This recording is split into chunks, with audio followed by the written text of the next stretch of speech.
Olunaku olwaleero tulina omubaka ow'e Kawempe South Kawempe North Honorable Muhammad Ssegirinya omuntu w'abantu omuntu w'okuground Mr. Update Ssegirinya owulira otya okuba ng'olina essanyu eryo eringi koza social media eggulo yadeetekayo obufaananyi nga balinga gwe bakubye wenna ojjudde ebisooto oyina wootudde wenna okutte bwoti ne nga musajja wange oba afunye oba tafunye owulira otya? Muganda wange nyina ekintu nakati ekikyandi mbongo nti ngenda kusasula ki abantu abambeereddemu ovanga ku muntu akuwagira ng'omumanyi oyo yoba omumanyi nga mumanyiganye naye ovanga ate ku muntu atakuwagira nga tomumanyi ng'abantu ba social media muntu ali wuwe tayinteractinganko naawe akulaba bulabi naye n'agamba nti n'emmere yannemye okulya nga sinnawulya mawulire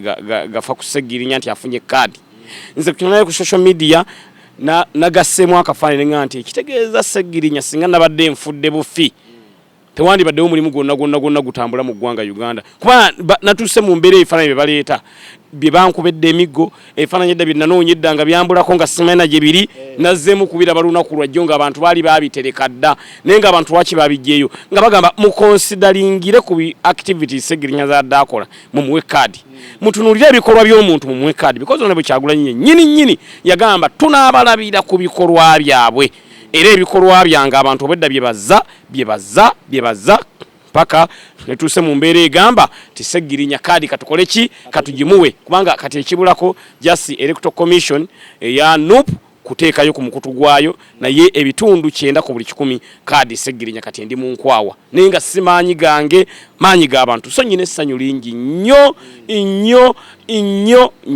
era gye bujja maaso nga kaadi emaze okunkwasibwa nja kukolayo sikabaga wabula nja kuyita bannamawulire press conference ne press conference ngenda gikola nga nfukamidde nga nebaza abantu kuba sinawe ngenda bajja buli omu mugamba nti munnange wannyambye weebale mbakwateko mu ngalo wabula nyina okwetowaza kuba amavivi ku ttaka mbagambe bannange kyensobola obbawa kubafukamirira nga mbebaza eyo press conference ngenda gikola budde bonna kasaba nabanga kaadi yange bamaze okubeera nga baginkwasa naye nze nebaza bwebaza bantu bambeereddemu bantu kuyimirira nange ate ne Honorable Robert Kyagulanyi Ssentamu ne Electoral Commission ya NUP nayo njebaza lwaki nti waliwo omuntu awulira eddoboozi ly'abantu n'agaana oddiwuliriza ne bano baawulidde eddoboozi ly'abantu ne bali consideringa waliwo aliwulira ne yeefuula atawulira ne boogera abantu ne yeefuula atawulira nakiraba ekyaddondo nga Kyagulanyi Robert Ssentamu yeesimbyewo ku kifo ky'obubaka bwa parliament bannange be nali nabo mu swago nga tutambula nabo ffenna baagaana okuwulira abantu b'ekyaddondo nti bagamba twagalaani Kyagulanyi ne bapaalira ku bakandidate abalala ono n'alyoka aba bandis down kati Kyagulanyi kyemwebazaako ebyo yetabigenderako ye kasita alengera ng'abantu bagambye nti tuli ku ono era yo kyakola ki kyatambulirako that's why Ssegirinya buli gye mpita kati banjozayoza ti congratulations n'abantu bempitamu kaadi yange yatadde abantu ku bunkenke ng'ate abeesimbyewo bangi nnyo naye kaadi yange etadde abantu ku bunkenke bonna bagamba nti Ssegirinya kaadi yagifunye abantu abali eyo mbagumya mbagamba nti kaadi tuginako ebitundu kati 9 ku buli 100 because NUP Electoral Commission ne mukama wange Honorable Robert Kyagulanyi Ssentamu yagambye nti tewali kyakola eddoboozi ly'abantu ekyo ky'eryogedde katuwe Ssegirinya kaadi kati ekiddako kutandika kunoonya kaluna kukolera abantu bange ba Kawempe North naye abantu balina okukimanya nti nze struggle eno gye ndimu si yakufuna bufunyi kifo struggle gye ndimu ya ntebe nnene ne bw'empangula obw'MP mu gavumenti embi tebulina makulu wabula noonya akalunga noonya akange bwe noonya n'aka Honorable Robert Kyagulanyi Ssentamu kyova nze ngamba ti Ssegirinya akaluwa ke nkanonya 10% ne noonya akaluka Honorable Robert Kyagulanyi Ssentamu 90% because struggle yaffe yakiri ekinene okusinga buno obufo bwe tuliko yadde nga nabuno obufo yadde tubwetaaga butuyambako kuyambako abantu baffe ku delivering service okuweereza abantu naye struggle ennene gye nfokasingako ennyo era Ssegirinya njagala bategeeza ti yadde bwe kiba kiwedde nga kaadi era enkwasiddwa era ngenda kuddamu nkole bye mbadde nkola kutambula mbyalo ne bwe naba nfuuse mbaka wa parliament nga nfuuse MP owa Kawempe North nga bannayuganda bwe bakyogera nga bannakawempe bwe bakyogera ngenda sigala nga nkola bye mbadde nkola sijja kubifaako ebyokubeera Mr. Update ebyokubeera nga nkola zi charities ngera zembadde nkola ebyokubeera nga nyamba abantu baffe abawansi mukimanyi bulungi nnyo during COVID-19 actually maxa we nasinzo zifunira ababaka bonna nga bebasa abakulembeze bonna nga bebase nawa abantu tanize mmere 15 mu ggwanga Uganda nga sifokasinze ku constituency yange wabulanga mpa abantu bonna worldwide country wide nga mpa abantu bonna buli akabe enjala buli alina ekizibu nga bonna baddukira wange nga ate siri mubaka ndi just Mia Road Councillor sente ezo bantu banze okwewunya Ssegirinya sente ezo azijjawa munange sente sizange banna Uganda bali mu diaspora ne banna Uganda bali waneeka abanina mu obwesige be bampa sente ezo banga Ssegirinya tulabye abantu abagenda ofenjala Masaka twala yemmere tulabye abantu abagenda ofenjala Embali twala yemmere munange sijja mu nsawo zange bantu banyina mu obwesige era ekyo kyokka kye kyasunga okumpa amanyi ne ngamba omuntu olaba akwata mu nsawo ye naga akampe Ssegirinya olwo ate bwe kituuka kaluka ayina okumpeera obwereere oli akuwadde sente ate ayinza okuma akalulu that's why akalulu kange katadde ensi ku bunkeeke kadi yange etadde ensi ku bunkeeke buli muntu agamba nti abalala bonna newe batayitamu ne Ssegirinya n'ayitamu abantu kye boogera so nga nze ate si kye ŋŋamba nze ŋŋamba bwe mampiseemu ne bannange bakole ki bayitemu era bwe mampiseemu ne pulezidenti wange gwe nsinga okwagala ayitemu so abalala abantu nze bwe ŋŋamba ye moto yange naye abalala bagamba nti Ssegirinya bwayitamu besigaye tetwagala kukola ki tetwagala kumanya banadde bataddewo n'engombo ndi Ssegirinya we bamumira we batikadi fe NUP tugivaamu tetukyali ba people power tetukyali actually ekyo ekibadde kitandise naye ekyo bambi kikyamu yadde mumpagira yadde muli bawagizi bange naye ate ekyo struggle mamujizizza ku muntu omu Ssegirinya so nga mu struggle nze ndi kantu katono nnyo ndi kantu katono nnyo ndi katundutundu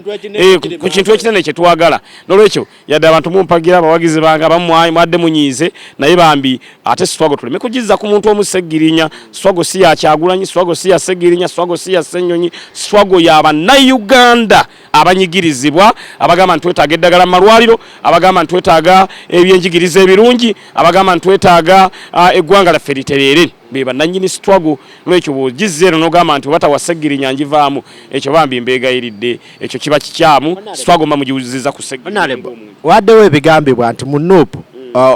SC oba Electoral Commission erina akasente kejja ku babaka bano abaagala kaadi gwe kino nga gwe wakyali kikutuuseeko munnange singa bwe kyabadde era kaadi singa ate sigiina ddala kubanga bali obwedde bandibadde compromised nga balina ettooke ly'abasajja lye baalya ffe munnange mu NUP tetukola bintu bya NRM mu NUP bakonsidalinga ebintu bino wammanga omuntu omuwa fulaga ate byonna nabibadde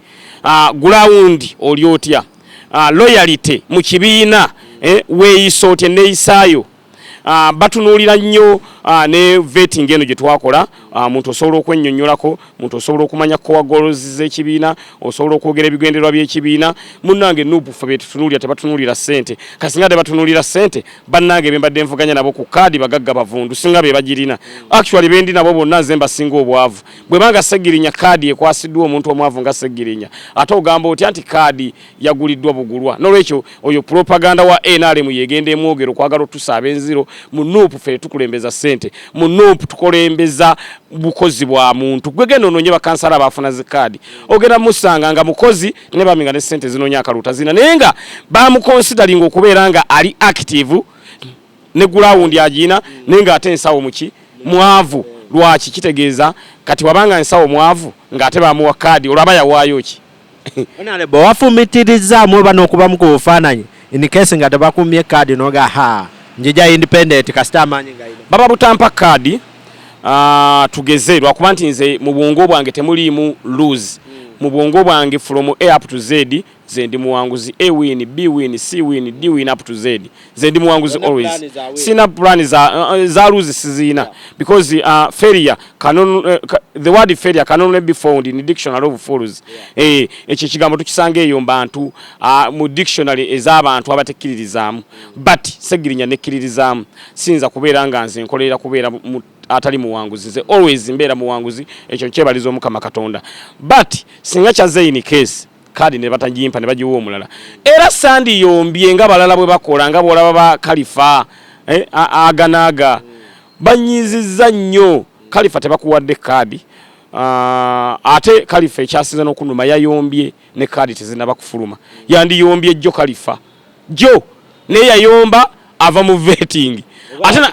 ate naye bannamawulire mummala amaanyi omuntu ava mu vetting atandise oyomba mumanye nti ebibuuzo bya vetting kireka bye bimulemye that's why ayomba kati mwende mwakimubuuza nti owaayi lisiti ennafuluma otegedde otya ntoyiseemu kati jolo yandiyombi yandibadde ne valid point naye yayomba lwe yava mu vetting kati munesinga banyimye kaadi nga sigirina munange nandisigadde ku struggle because nze ngamba nti bino ebifo sigwe mulamwa omukulu mission 2021 era nandisigadde nga nonya akaluka honorable Robert Kyagulanyi Sentamu nandisigadde nga nkola byembadde nkola bya field work ebya ground work nyina omukisa bantu bampita Mr Update era update nandisigadde abantu nganze baweereza because ebyo byebizze binzimba kati bobivaako nova ne kumulamwa oba ogenze because nze abantu tebanjagala nti banjagala nga muntu nti Ssegirinya tumwagala alabika bulungi musajja alina ssente mugagga abantu baagala ekyo kyendi era ekyo kyendi kasankita ng'abantu banzirukako mulaya abantu bangi adda b'amaanyi bantu nabo baddukako ne bagenda abantu olw'ensonga ovudde ku mulamu ekintu abantu kyabadde bakwagalako okivuddeko then ogenze ku kirala ate kye bataagala nga bakuta era saagala muntu abeereyo ng'agamba abantu banjagala ndi musajja alabika obulungi ndi musajja mwavu nedda kyoli kyokola bikolwa byo bye bikweyimirira nze bikolwa byange bye binfudde ow'enjawulo ku balala era singa bye nali nkola byalinga Kalifa bye yakola n'agenda mu NRM abantu era bandi nkyayi kuba Kalifa yanyiiza lwaki mwogerako nti y'omu ku basajja be nandisuubidde okubeera nga bayivu kuba muyivu ekisooka alina logiki musajja amanyi okunyonyola ensonga because omuyimbi kizibu nnyo sanga omuyimbi atalina logiki kizibu because omuyimbi akompozinga oluyimba n'aluyimba n'abanga ebigambo ebyo bya composinze tabyerabira n'abeera nga kugamba oyo aba logiki kati Kalifa mutwalira abasajja balina logiki Kalifa toyinza kuŋŋamba nti tebakuwadde kaadi kale osaliddewo immediately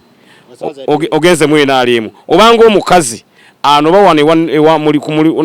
ew'omwami we n'anobera ku mulirwano kitegeeza nti omusajja ono tamukwanyi kwolwo bamugobye musajja ono ebbanga lyonna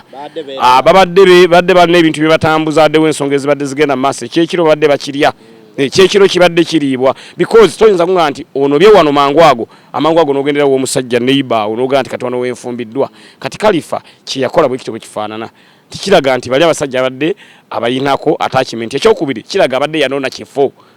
teyali ku struggle nene eya mission 2021 yali yanona kifo era ekifo bw'ataakifunye n'agenda so nze ate Ssegirinya sandi badde bwentyo because ndi myaka mitonyo bigendera byange binene nnyo ate waliwo ebirala bye nsobola okukola nga sirimbi abufuzi ate waliwo bye nsobola okukola nga ndimbi obufuzi ate nga nabyo bwe mbikola awo wennyini Mr Update baserebu tulabe nga ennaku zino tebaweebweddwa kaadi ng'abantu ku social media bagamba nti bo tebadde mu struggle n'akamu babuukidde bubuukizi kintu ate ekirala nti eno si musical band nti Bobi Wine ajja bayita mu struggle oba nga we yali Firebase bw'abaleete mujje mukole ki mukwate kaadi mugende engeri gye muli ba superstar gwe kino okyogerako kakati ekyabaserebu abamu kubanga tebaweereddwa kaadi ekyo kyo kati nganze Ssegirinya simanyi lwaki tebabawadde because nze ate nange nayise mu vetting nabo gye bakoze eki gye bayiseemu kitegeeza nti ekyo nyinza obutakibaako nnyo na ansa naye tunawo abantu baffe kati abamu nga baserebu ate nga ne ground bagiina kati nga muganda ffe Patricko Mujjuka celebrity naye ne ground agirina era kyensaba baganda baffe abo abatayiseemu nga baserebrity ng'okimanyi ground ogiina buli vetting wagiyita bulungi kola petition bataddewo petition committee is receiving gitwaleyo abagitunulemu bayinza okuddamu ne bakuconsideringa ne bakwasa flaga because ne kubwa kansala bwe kyabadde list yasooka yaliko abantu balala bwe bana bakola petition ne bemulugunya ku busongo obumu petition board neddamu netuna negamba wantwali twakola ensobi ne wantwali twakola ensobi era abantu babawadde kati nsaba ne muganda Patricko ne bannanga abalala bakolezi petition baddemu bemulugunye bajja baconsideringa obubaka bwo obusembayo honare obubaka bwange obusembayo ntegeeza bannayuganda timwe bali nti emaanyi ge mwandaze ne mumbeereramu nange sinza kubalyamu lukwe Ssegirinya mazembi obufuzi emyaka 15 natandika ebyobufuzi bino nga ndi mukubi w'amasimu sikyusanga kigambo kyange be natandika nabo kuba amasimu botandika obbanoonya abasinga balimu enaale mbayisi malubega ekibibi bazakaliya munnakayiba bani menyono ndekani bonna basibiramu enaale emu naye nze muntu omu nensigala nga nkyali ku mulamwa kitegeeza ki kyenjagala nkimanyi era bannayuganda nze okusigala ku mulamwa y'ensonga lwaki banfudde ow'ensonga mu bantu bonna abesimbyewo. Gutebeeza abantu bangi abesimbyewo. NUP erina ba candidate be ya veterans bali 100 bina. Naye lwaki olowooza abantu batunulidde nnyo ebifo bibiri? Batunulidde kifo ky'abwa president ekya Honorable Robert Kyagulanyi Ssentamu n'ekifo kya Kawempe North ekya Ssegirinya Muhammad. Ekyo omanya nti olina by'obadde okola abantu bye ba appreciating, abantu bye basiima, abantu bye basinziddeko bakubeereremu. Ebifo bibiri mu ggwanga Uganda bibiri bye bitunuuliddwa. Antu bagamba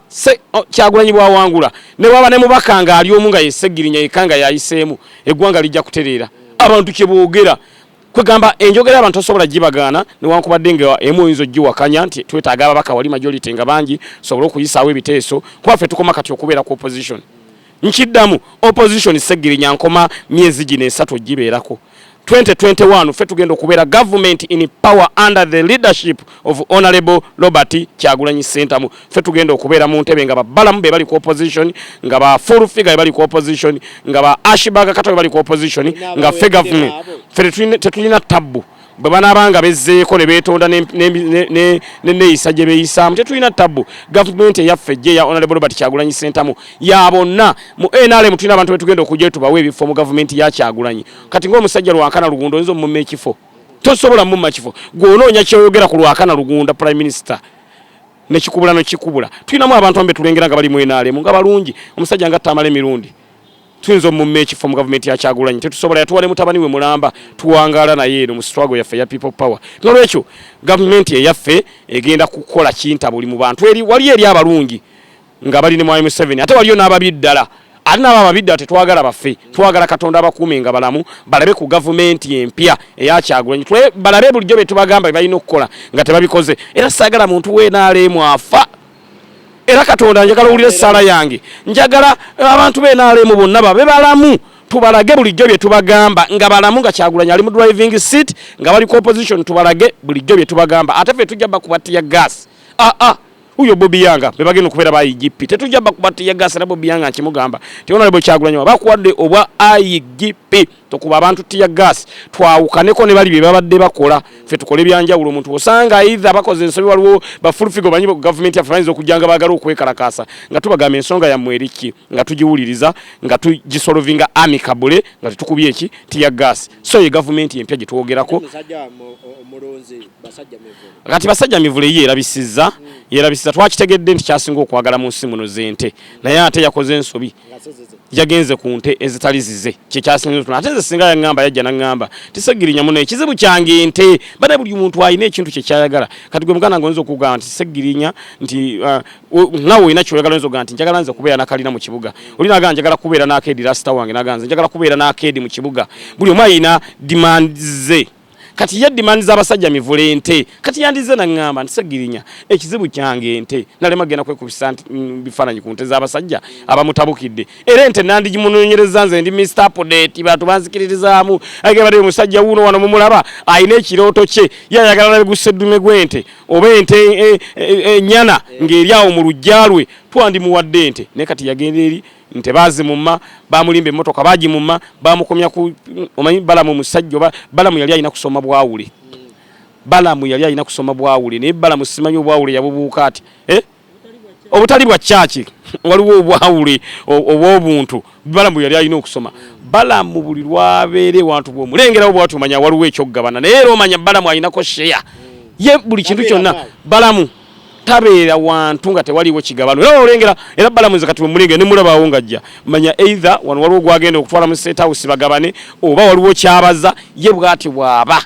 kakati ye buli budde abeera yawuzaamu. Kati bambi ne Balamu yabala nti basajja mivunono bwe namutwala mu 7 banamuwaayo akantu jja kawuzaamu kati ne basubiza basajja mivule emmotoka tebagimuwa musajja atu nente tebazimuwa basajja mivule nasigala mu bbanga yawunzisa agenze ku biralo bya musajja yankubire nadanganda mune Ssegirinya kiralo kyange era basajja mivule bamuwabidde da criminal trespass yasalimbire wantu watayina genda yasalimbira ku kiralo ky'omusajja ngabwe Mr. Podeti munonyeze yakayana test nkamuwembwa kuba bagamba nti embwa esobola zaala kanze kamuwembwa kubanga yagambye embwa esobola ovaamu ente kati basajja mivule ngena muwembwa kamuwembwa yangaye nti embwa ngena mu German Shepherd yagamba nti embwa mu mwezi gumu esobola okuvaamu ente 25